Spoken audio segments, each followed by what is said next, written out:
center is the National Science Foundation Advanced Technological Education CREATE Renewable Energy Regional Center. Big mouthful. I want to point out that the Advanced Technological Education Program is a program that has been invaluable to the community colleges funded by National Science Foundation. It's just what it sounds like. It funds technological education across the United States, has programs in every state, and it has been an engine of growth for the workforce credit curricula across the United States, and we value it very much.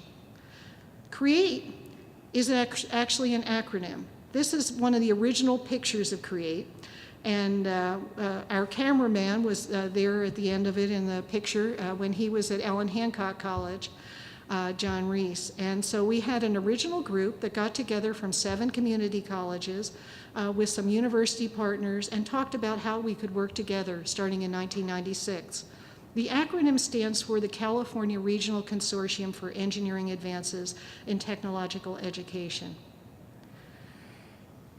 For all these years, since '96, we've partnered with industry to address emerging workforce needs in the credit curricula, and we've had great relationships with both the high schools and university partners to make sure there's a 2+2+2 pathway. So, what were the objectives of the CREATE Consortia? And these are the same objectives that are the current objectives of the Renewable Energy Center. First, we wanted to make sure that faculty had the professional development that they needed in order to teach emerging workforce curricula.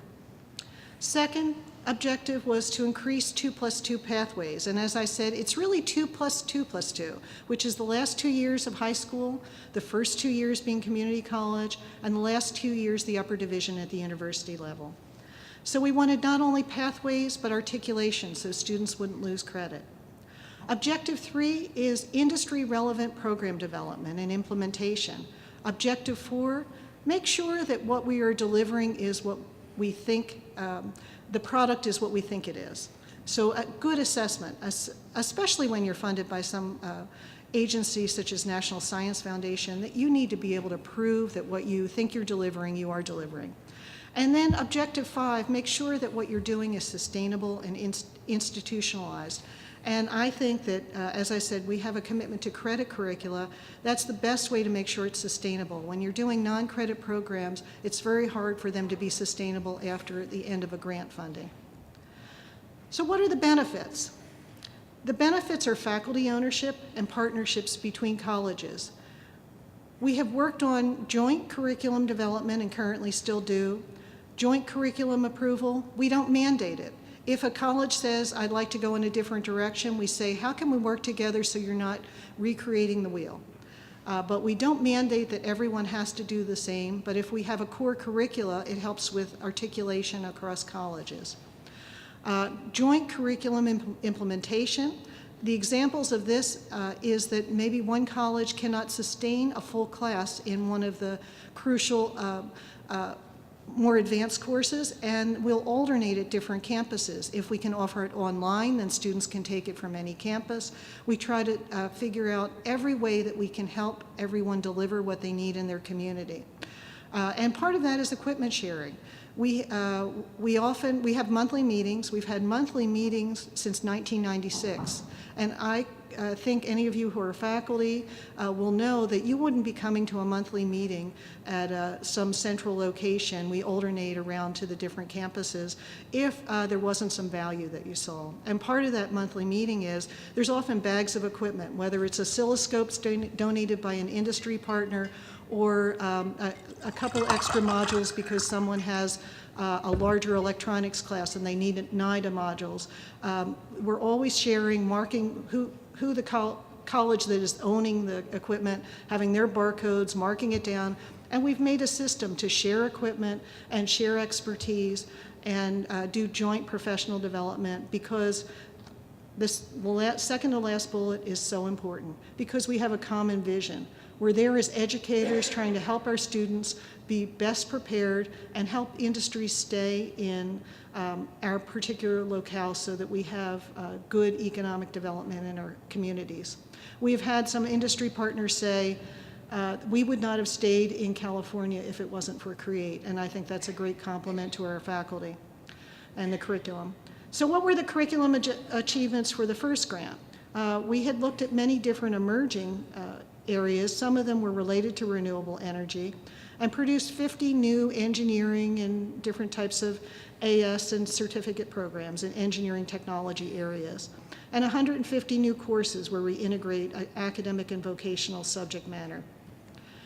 Over 26,000 students had completed at least one CREATE developed class, and we had 4,172 students complete by 2010.